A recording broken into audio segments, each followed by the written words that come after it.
पाचंबा गावामध्ये उपस्थित सर्व पदयात्रींना, त्याचप्रमाणे पाचंबा गावकरी आपल्या सर्वांना या पदयात्रेमध्ये सामील होण्याची जी संधी मिळाली आहे त्याबद्दल आपण सर्वस्व माताजींचे ऋणी आहोत आणि ही संधी मिळाली यासाठी आपण खूप भाग्यशाली पण आहोत। आपल्याला आज या ठिकाणी यायला हे 10वे वर्ष आहे। प्रत्येक वर्षी न चुकता निरंतर आपण या ठिकाणी पाचंबा गावामध्ये येत असतो आणि इथून आपला पहिला थांबा होतो आणि पदयात्रेची सुरुवात मध्ये आपल्याला पहिल्या वर्षापासून निशान दादा पदयात्री म्हणून लाभले आहेत आणि त्यांच्या माध्यमातून गावातून अनेक तरुण देखील या पदयात्रेत सामील होत असतात।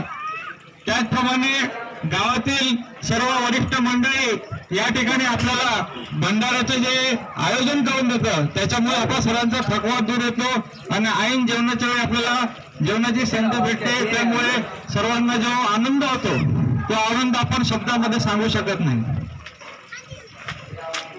आपण पदयात्रा नेतो आहोत, याचा उद्देश आपल्या तालुक्यातील सर्व जे लोक आपण बांधव सर्व स्वतःला आदिवासी सांगतो ते 7 पर्वतरांगेतील आपले नंदुरबार जिल्ह्यातील सर्व बांधव आणि आपले कुलस्वामिनी आई देवमोगरा माता यांच्या दर्शनासाठी आपण या पदयात्रेतून जातो। हा आपला उद्देश आहे। जायचा उद्देश एवढाच की आपल्या घर परिवारातील, आपल्या गावातील, गल्लीतील सर्व बांधवांना, बंधू भगिनींना रोजगार कसा उपलब्ध होईल, जीवनात संस्कार कसे भेटतील, आनंद कसा भेटेल, जीवनातली नकारात्मकता, निराशा कशी दूर होईल आणि आपल्याला आपलं जीवन अजून जास्तीत जास्त विकसित कसे करता येईल यासाठी अनेक गोष्टींचं मार्गदर्शन या पदयात्रेमधून भेटत असतं।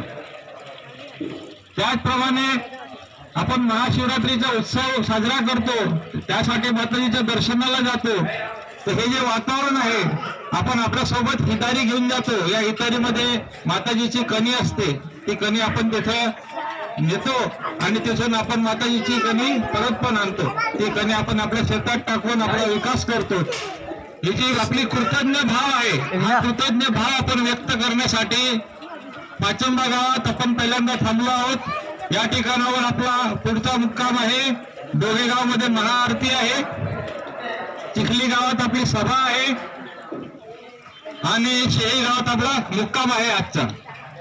तर हे कृतज्ञ भाव व्यक्त करण्यासाठी आपण या ठिकाणी हे पायी चालून जाऊन लोकांना भेटून राम राम करून जय माताजी बोलून सर्वांना विनंती करून आपल्या सोबत घेऊन जातो। एकरूपता, एकता, एकात्मता यावी, सर्वांमध्ये सार्वजनिक जीवनात आनंद यावा, एकमेकांमधले भेदभाव कमी व्हावे व एक सद्भावना निर्माण व्हावी यासाठी आपण ही पदयात्रा काढत असतो। आणि या पदयात्रेचा जो उद्देश हा होता तो आज आपण इथं 10व्यांदा सफळ करत आहोत। त्यासाठी आपल्याला पाचंबा गावचे सर्व गावकरी मनापासून मदत करतात। म्हणून मी माताजींच्या चरणी प्रार्थना करतो की या पाचंबा गावाला कधी दुष्काळ पडू नये, कधी कुठल्या परिवारावर संकट येऊ नये।